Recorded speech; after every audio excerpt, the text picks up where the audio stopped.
Hello, c'est Piyou ou Marie à nouveau. Donc un nouveau speed paint d'une commande qui m'a été faite.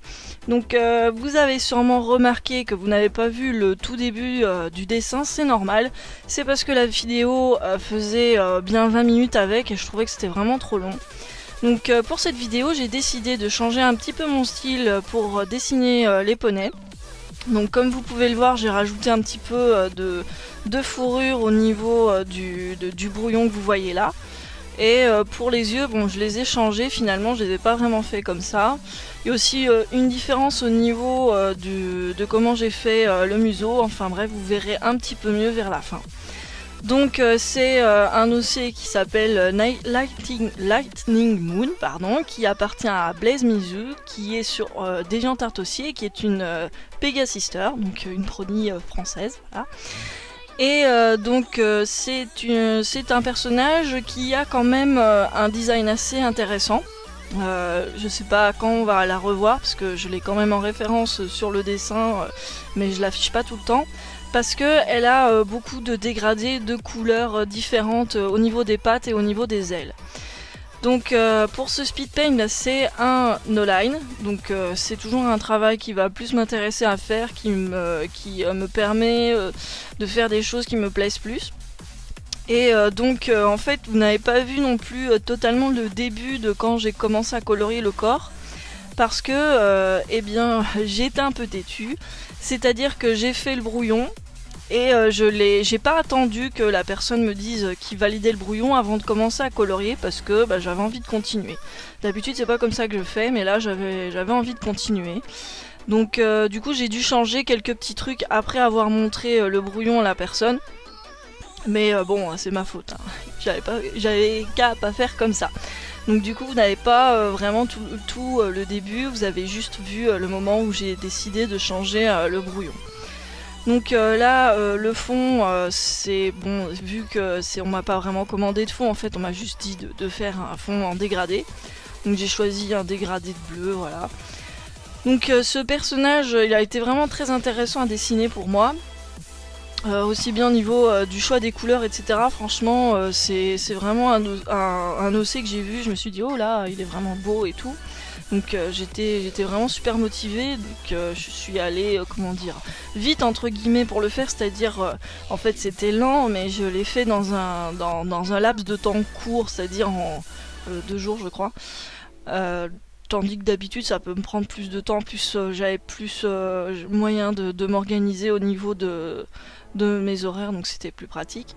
Donc pour expliquer la technique que j'utilise pour faire du no-line, donc vous avez sûrement remarqué, pour ceux qui ont déjà regardé d'autres vidéos, qui ont fait attention ici, que d'abord je fais un premier brouillon vraiment super vite fait que vous voyez jamais, et que ce premier brouillon après je le recouvre d'un deuxième qui est plus détaillé et qui va me servir en fait pour savoir où je dois colorier. Donc le deuxième brouillon il est là, il est tout en haut, il s'appelle Sketch, il est à 18%. Et donc je le mets de temps en temps pour voir quelle forme je dois colorier ou pas. Et ça permet d'être assez précise, donc je préfère quand même que mon brouillon final il soit pas trop crade. Sinon ça me complique la tâche pour faire pour pouvoir colorier facilement. Donc voilà, ici c'est la particularité de l'OC en fait, c'est que ces sous-ailes, j'ai envie de dire, ces plumes en dessous, elles sont jaunes. C'est un peu particulier, donc ça m'a obligé en fait à séparer les ailes en 2 parties à chaque fois. Donc la partie en dessous qui est un dégradé de bleu jusqu'au rose, et la partie au-dessus qui est du jaune. Donc moi après que j'ai mis avec des reflets orange pour rajouter un petit peu de profondeur quoi. Donc pour ce dessin j'ai encore voulu essayer de faire une forme d'aile plus intéressante que d'habitude, donc comme je l'ai dit, chose que je vais continuer à faire jusque là. Et donc le style du poney, je pense que je vais garder ce style là parce qu'il me plaît plus, il est plus en adéquation avec ce que j'aime quand je regarde un fan art de MLP, c'est-à-dire le côté vraiment loin de ce qu'on peut voir dans la série. Parce que j'aime la série, hein, mais je préfère quand je regarde un fan art que ce soit pas comme dans la série. C'est pas ça que je recherche.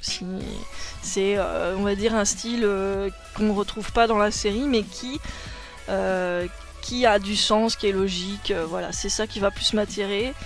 Donc j'ai décidé de faire un museau plus fin, plus petit pour que ce soit un peu plus mignon, etc. Pour les pattes, je les ai faites plus fines et donc avec les sabots plus apparents. Donc je pense que je vais garder ce style là pour le moment, peut-être l'améliorer, peut-être changer certaines choses, je sais pas encore.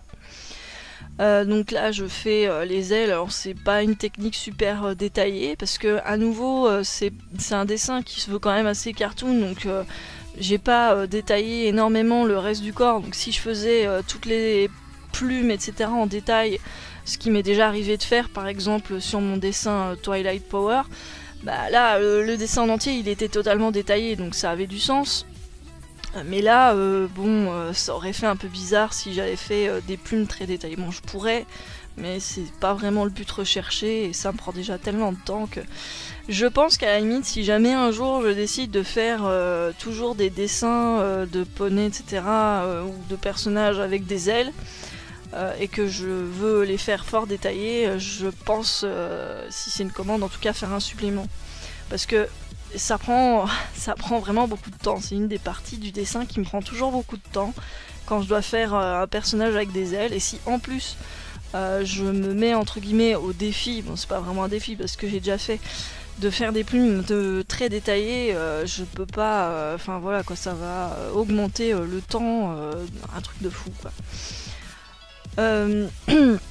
Puis là, bon, c'était déjà une recherche au niveau de comment j'allais faire le personnage. Voilà, j'avais envie de changer un petit peu.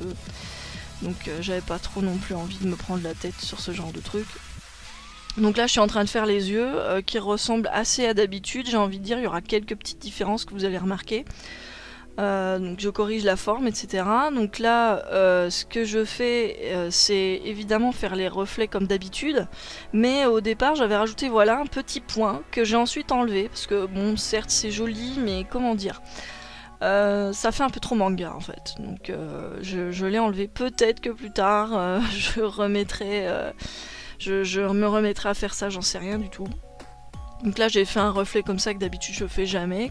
En fait j'avais fait un test dans un autre truc que vous ne voyez pas. Donc je voulais voir ce que ça rendait de faire un reflet de ce genre. Et je me suis dit que c'était plutôt une bonne idée, donc je l'ai gardé. Donc pour ses yeux en fait, la couleur des yeux de Setose c'est plutôt orange-jaune on va dire. Moi j'ai vraiment marqué, j'y suis vraiment allée fort au niveau des contrastes. J'aime bien ce qui est assez contrasté, saturé, même si ça m'est déjà arrivé de faire des dessins plus pastels. Là j'ai vraiment envie de faire quelque chose de fortement saturé. Donc au niveau de l'organisation des calques, comme d'habitude il y a des calques pour pratiquement tout. Sauf au niveau du corps que j'ai appelé skin, j'ai que deux différents calques, donc un pour le corps en entier et un pour une des deux pattes avant et le visage, pour avoir un peu plus facile. Parce que en fait j'aurais mieux fait de séparer toutes les pattes, mais je l'ai pas fait, ça m'a rajouté légèrement quelques difficultés pour pouvoir les modifier, mais bon. Donc là je suis en train de faire la crinière. Donc c'est à nouveau c'est une crinière assez spéciale parce qu'elle contient quand même 3 couleurs au niveau du haut et seulement 2 en bas. Et donc ça prend forcément plus de temps de colorier une crinière où il y a plusieurs couleurs dedans. Mais c'est assez intéressant à faire, c'est assez amusant. Sinon pour la technique de la crinière, donc moi j'utilise un brush qui s'appelle R, voilà, là je suis en train de l'utiliser. Donc c'est juste un brush que j'ai réglé moi-même. Donc après si vous voulez avoir le même genre de brush, il vous suffit de regarder comment moi je l'ai réglé. Et ça vous permettra d'avoir le même quoi. C'est un brush que j'aime me servir pour les cheveux, je le trouve vraiment bien. Ça fait quelques temps déjà que je m'en sers et j'en suis vraiment satisfaite. Donc si vous aimez le rendu, je vous conseille d'essayer, de modifier si vous trouvez qu'il y a des choses à revoir, etc. Donc là j'ai essayé, je sais pas si vous avez vu, de mettre pendant un certain temps un calque de la couleur de la peau au-dessus des cheveux en transparence, mais je l'ai pas gardé finalement. Pour intégrer un peu plus les cheveux au niveau de la peau, on voit souvent ça comme technique, surtout dans ce qui est manga, etc. Mais je l'ai pas gardé.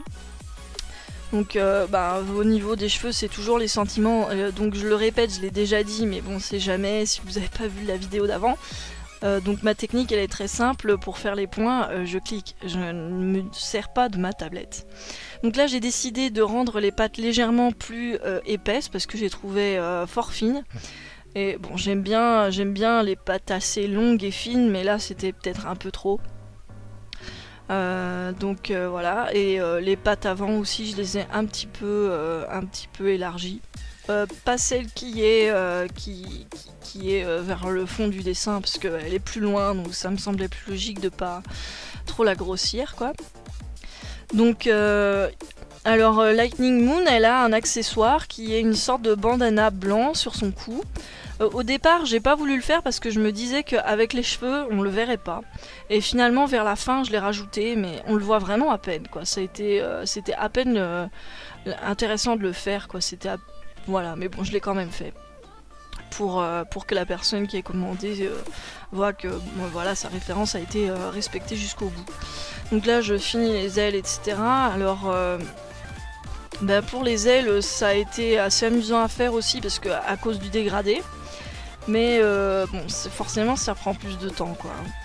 Donc après là je suis en train de corriger la forme de la deuxième aile avec un outil qui me permet de faire une coloration qui se mélange pas avec le reste, qui s'appelle, enfin chez moi qui s'appelle Line, mais enfin bref. Et là je reprends les mêmes couleurs que l'autre aile en fait pour faire tous les dégradés. Donc vous avez sûrement remarqué que ce dessin au niveau de la luminosité, la source de lumière se trouve en bas. Donc à part au niveau de la crinière, j'ai essayé de garder cette logique. Bon peut-être pas à fond non plus, mais quand même, parce que si vous regardez bien, chaque fois ce qui va être plus clair c'est vers le dessous, et ce qui va être plus foncé ça va être vers le haut. C'est un conseil vraiment très simpliste j'ai envie de dire, mais vraiment si vous débutez et que vous n'avez pas tendance à y penser, surtout pensez-y quoi. Choisissez peut-être avant de commencer à colorer le fond de votre dessin, et donc sa couleur etc. Pas besoin de faire tous les détails avant, mais je veux dire au moins sa couleur principale, et surtout d'où vient la lumière quoi, parce que sinon après on peut avoir des énormes incohérences et ça peut être super dommage. Pour la crinière je fais jamais trop attention à ça dans ce style de dessin là, parce que les reflets sont hyper cartoon manga, donc c'est pas vraiment important. D'ailleurs je pense que si vous regardez ce genre de série, vous avez certainement dû remarquer que les reflets dans les cheveux sont jamais vraiment très logiques. Donc c'est pas forcément un problème, mais vraiment pour tout ce qui est le reste, ce serait vraiment dommage quoi. Après chacun son avis sur la question, hein, mais moi je préfère comme ça. Donc là j'ai décidé de mettre une espèce d'ombre au niveau des pattes avant que vous avez vu, parce que justement la lumière vient de là, donc logiquement s'il y a une ombre des pattes elle doit se trouver là. Pareil, donc là je rajoute des calques de lumière et plus foncé sur le corps entier. Là je suis en train de rajuster la crinière, je suis désolée, j'ai du mal à commenter exactement tout ce qui se passe parce que ça va tellement vite que je suis un petit peu en décalé. C'est pas que j'ai mal calé ma voix, c'est juste que j'ai pas le temps en fait. Donc là pareil pour la crinière, c'est toujours la même technique. Et donc là c'est les bourreaux de la crinière que j'ai pas énormément insisté dessus parce que j'avais envie que ça reste quand même plus ou moins discret. Et donc là c'est les reflets, la même technique que d'habitude. Après c'est vrai que je pourrais faire des reflets un peu plus logiques en fonction du fond et de la luminosité, même si c'est un style comme ça, mais honnêtement je sais pas tellement si ça rajouterait de l'intérêt, si ce serait vraiment beau. Enfin il faudrait que je fasse plus de tests avant de me décider. D'ailleurs cette technique de reflet ça fait pas très longtemps que je l'utilise hein, finalement. Donc là je suis en train d'intégrer un peu plus la crinière dans le fond, c'est-à-dire que je mets du sombre en haut et du clair en bas. Là j'ai rajouté un calque tout au dessus et puis là c'est l'ombre. Donc en fait pour l'ombre ça allait très vite, j'ai pas eu le temps de vous l'expliquer, mais si vous revenez en arrière vous allez peut-être comprendre. Ce que j'ai fait c'est j'ai mis tout le calque color, là je l'ai mis sur un seul, donc j'ai utilisé un petit bouton qui est au niveau de la gestion des calques. C'est un bouton avec un petit ciseau dessus, des petits ciseaux dessus. Et ou alors, enfin oui je crois que c'est ça, enfin bref. Et donc ça permet de mettre le même calque tout par dessus quoi. Et après bah, je l'ai copié-collé et je l'ai mis en plus foncé. Et du coup bah, ça fait l'ombre quoi.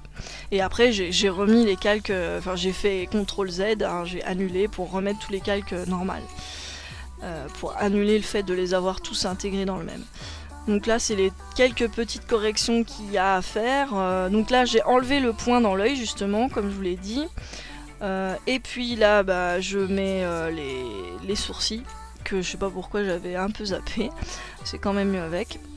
Et on arrive bientôt à la fin. Bien, en tout cas, j'espère à nouveau que cette vidéo aura été intéressante pour vous et je vous remercie beaucoup de votre visionnage et à la prochaine.